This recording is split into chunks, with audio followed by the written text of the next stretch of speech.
भारतीय संसदेच्या इतिहासात असे काही दिवस येतात जे कायमचे लक्षात राहतात. 4 फेब्रुवारी 2026 हा दिवससुद्धा असाच होता, ज्या दिवशी देशाच्या पंतप्रधानांना लोकसभेत राष्ट्रपतींच्या अभिभाषणावर उत्तर देण्यासाठी उभे राहिले असताना विरोधकांनी एकही शब्द बोलू दिले नाहीत. अभूतपूर्व गोंधळ, घोषणाबाजी आणि थेट पंतप्रधानांच्या जागेपर्यंत चाल करून जाणारे विरोधी पक्षांचे खासदार, हे दृश्य पाहून अख्खा देश थक्क झाला. पण या सगळ्या आगीची ठिणगी पडली होती ती एका पुस्तकामुळे. एक असं पुस्तक जे अजूनही प्रकाशित झालेले नाही, पण ज्यावरून राहुल गांधींनी थेट पंतप्रधान मोदींच्या देशभक्तीवर आणि चीन धोरणावर प्रश्नचिन्ह उभं केलं. काय आहे जनरल नरवणे यांच्या त्या पुस्तकात? राहुल गांधींनी मोदींना दिलेलं ओपन चॅलेंज नेमकं काय आहे? आणि याला प्रत्युत्तर देताना भाजपचे खासदार निशिकांत दुबे यांनी गांधी घराण्याबद्दल अशी नेमकी कोणती पुस्तके संसदेत काढली? आजच्या या व्हिडिओमध्ये आपण या संपूर्ण हाय व्होल्टेज ड्राम्याचं आणि त्यामागच्या सत्याचा पंचनामा करणार आहोत. नमस्कार, मी महेश आणि तुम्ही पाहताय थोडक्यात. सुरुवात करूया त्या मूळ मुद्द्यापासून ज्यामुळे हे राजकीय युद्ध पेटलं. लोकसभेत राष्ट्रपतींच्या अभिभाषणावर चर्चा सुरू होती. विरोधी पक्षनेते राहुल गांधी भाषणाला उभे राहिले आणि त्यांनी माजी लष्कर प्रमुख जनरल एम नरवणे यांच्या 4 स्टार्स ऑफ डेस्टिनी या पुस्तकाचा संदर्भ दिला.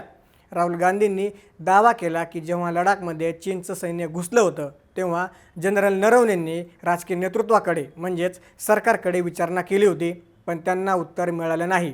राहुल गांधींच्या म्हणण्यानुसार जनरल नरवणेच्या पुस्तकात असं लिहिलं आहे की जेव्हा परिस्थिती गंभीर होती तेव्हा पंतप्रधान मोदींनी हात वर केले आणि लष्कराला सांगितलं, जो उचित समझो वो करो. राहुल गांधींनी सभागृहात कडाडून हल्ला चढवला. ते म्हणाले की पंतप्रधानांनी कठीण काळात लष्कराला वाऱ्यावर सोडलं, आपली जबाबदारी झटकली आणि हे मी नाही तर स्वतः तुमचे लष्कर प्रमुख आपल्या पुस्तकात लिहित आहेत. राहुल गांधी इथेच थांबले नाहीत. त्यांनी थेट पंतप्रधान नरेंद्र मोदींना आव्हान दिलं. ते म्हणाले, मोदीजी, तुमच्यात हिंमत असेल तर हे पुस्तक वाचा. मी स्वतः हे पुस्तक तुम्हाला द्यायला तयार आहे.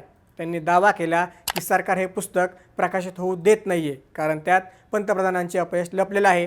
जनरल नरवणे यांचं हे आत्मचरित्र अजूनही अधिकृतपणे बाजारात आलेलं नाही, पण त्याचे काही भाग द कॅरावान मासिकात आणि इतर ठिकाणी लीक झाले आहेत. राहुल गांधींनी जो दावा केला आहे त्यानुसार 31 ऑगस्ट 2020ची ती रात्र होती. चीनी रणगाडे आणि सैन्य कैलास रेंजच्या अगदी जवळ आलं होतं. भारतीय लष्कराला निर्णय घ्यायचा होता की फायर करायचं की नाही. नरवणेंच्या पुस्तकानुसार त्यांनी संरक्षण मंत्री राजनाथ सिंह यांना फोन लावला.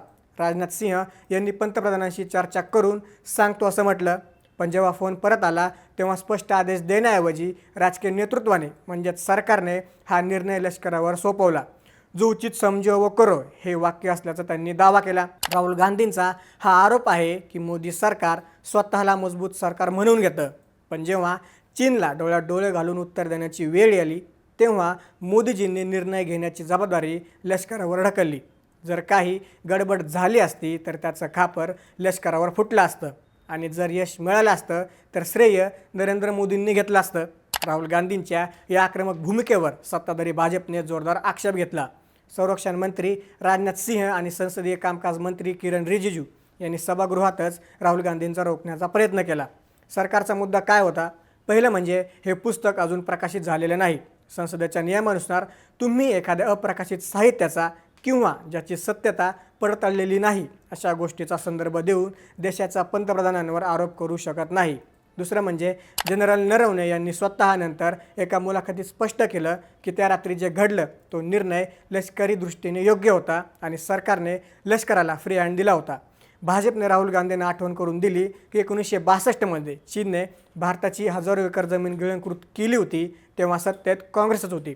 लोकसभा अध्यक्ष ओम बिर्ला यांनी सुद्धा राहुल गांधींना नियम 349 आणि 353चा हवाला देत पुस्तकाचा संदर्भ देण्यापासून रोखलं, पण राहुल गांधी थांबायला तयार नव्हते.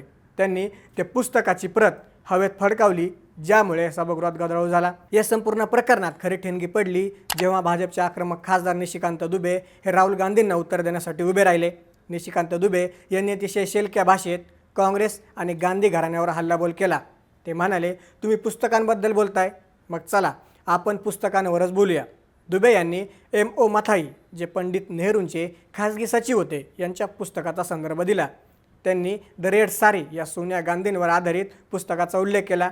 निशिकांत दुबे यांनी संसदेत सांगितलं की या पुस्तकांमध्ये नेहरूंच्या आणि गांधी घराण्याच्या अय्याशी, मक्कारी आणि भ्रष्टाचाराचे किस्से छापलेले आहेत. जर राहुल गांधींना नरवण्यांच्या अप्रकाशित पुस्तकावर बोलू दिलं जात असेल तर मला या प्रकाशित पुस्तकांमधून गांधी घराण्याचे कारनामे वाचून दाखवण्याची परवानगी द्यावी. निशिकांत दुबे यांनी इंदिरा गांधींच्या काळातील परराष्ट्र संबंध, नेहरूंच्या फाळणीच्या वेळचे वागणे आणि गांधी घराण्याचे वैयक्तिक आयुष्य यावर अत्यंत तिखट टिप्पणी केली. ते इतके आक्रमक झाले होते की काँग्रेसचे खासदार संतापले. दुबे यांचे शब्द इतके जिव्हारी लागले की काँग्रेसने थेट अध्यक्षांच्या आसनाकडे धाव घेतली. आणि मग आला तो क्षण. बुधवारी संध्याकाळी 5 वाजता पंतप्रधान नरेंद्र मोदी राष्ट्रपतींच्या अभिभाषणावर उत्तर देण्यासाठी लोकसभेत आले. सहसा पंतप्रधानांचे भाषण हे अधिवेशनाचा कळस असतो. विरोधक ऐकून घेतात आणि नंतर विरोध करतात. पण यावेळी वेगळंच घडलं. जसं पंतप्रधान मोदी बोलण्यासाठी उभे राहिले, काँग्रेस आणि विरोधी पक्षाच्या खासदारांनी एकच आरडाओरडा सुरू केला. विशेष म्हणजे यावेळी काँग्रेस खासदारांनी एक मोठे बॅनर आणले होते ज्यावर पंतप्रधानांचा फोटो होता आणि खाली लिहिलं होतं, जो उचित समजो वो करो. हे खासदार घोषणा देत देत थेट पंतप्रधानांच्या आसनाच्या दिशेने चालून गेले. सत्ताधारी बाकांवर बसलेल्या मंत्र्यांना आणि भाजप खासदारांना मानवी साखळी करून पंतप्रधानांना सुरक्षित करावं लागलं. हे दृश्य भारतीय लोकशाहीसाठी अत्यंत दुर्मिळ होतं. विरोधकांचं म्हणणं होतं की आधी राहुल गांधींना बोलू द्या, मणिपूरवर बोला, अदानींवर बोला. तर सत्ताधाऱ्यांचं म्हणणं होतं हा संसदेचा अपमान करत आहेत, यांना मोदींची भीती वाटते म्हणून हे त्यांना बोलू देत नाहीत. अखेर गोंधळ इतका वाढला की सभापतींनी सभागृहात हे तहकूब केलं. पंतप्रधान मोदींना एकही शब्द बोलता आला नाही.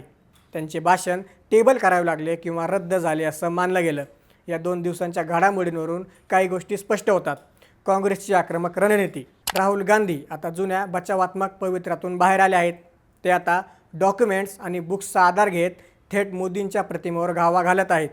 चायनीज घुसखोरी हा मुद्दा लोकांच्या मनात शंका निर्माण करण्यासाठी ते आता वापरत आहेत. तर भाजपचा जशा तसे पवित्रा. निशिकांत दुबे यांना पुढे करून भाजपने हे स्पष्ट केलं आहे की जर तुम्ही मोदींवर वैयक्तिक आरोप कराल, हल्ला कराल तर आम्ही गांधी घराण्याच्या इतिहासाची लक्तरे काढू. ही लढाई आता राजकीय धोरणांवरून घसरून वैयक्तिक पातळीवर आली आहे. संसदेची प्रतिष्ठा. या गदारोळात सामान्य माणसाचे, महागाईचे प्रश्न, बेरोजगारी, शेतकऱ्यांचे प्रश्न हे बाजूलाच राहिले. 2 दिवस फक्त एका पुस्तकावरून आणि एका घोषणेवरून वाया गेले. राहुल गांधींनी मोदींना दिलेलं चॅलेंज मोदी स्वीकारतील का? जनरल नरवणेंचं पुस्तक प्रकाशित झाल्यावर अजून कोणते गौप्यस्फोट होतील? आणि सर्वात महत्त्वाचं म्हणजे या गोंधळामुळे येणाऱ्या विधानसभा निवडणुकांवर काय परिणाम होईल हे पाहणं महत्त्वाचं ठरेल. तुम्हाला काय वाटतं? राहुल गांधींचा आरोप खरा आहे की हा केवळ राजकीय स्टंट? आणि निशिकांत दुबे यांनी संसदेत गांधी घराण्याबद्दल जे बोललं ते योग्य होतं का? खाली कमेंट्समध्ये नक्की सांगा. आणि अशाच राजकीय घडामोडी जाणून घेण्यासाठी थोडक्यातला नक्की सबस्क्राईब करा.